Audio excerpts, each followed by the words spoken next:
BFS গ্লোবালের appointment date কিভাবে cancel করবেন?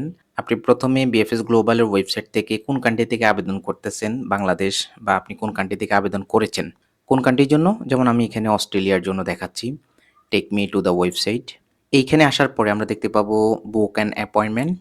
এখান থেকে step by step guide ১ number পয়েন্টের বুক নাওতে যাব।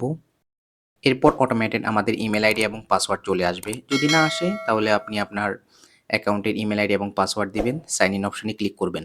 দেন আপনি আপনার অ্যাকাউন্টে লগ ইন করবেন। এখানে অনেকগুলো ডাটা রয়েছে, অ্যাপয়েন্টমেন্ট ডিটেইলস রয়েছে।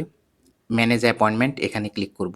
এখান থেকে আমরা ৩ টা অপশন পাবো, appointment details, appointment, applicant details, service. এর মধ্যে আমরা অ্যাপয়েন্টমেন্ট ডিটেইলসে যাব। এখানে ৪ টা পয়েন্ট দেখতে পাবো। ক্যানসেল অ্যাপয়েন্টমেন্টে গিয়ে কন্টিনিউ উইথ ক্যানসেলেশন এখানে ক্লিক করব। একটু অপেক্ষা করব। দেন আমাদের অ্যাপয়েন্টমেন্ট ডেটটা ক্যানসেল হয়ে যাবে এবং আমাদেরকে একটা নোটিফিকেশন দেখাবে, ইউর অ্যাপয়েন্টমেন্ট হ্যাজ বিন ক্যানসেলড। এভাবে আপনি বিএফএস এর অ্যাপয়েন্টমেন্ট ডেট ক্যানসেল করতে পারেন।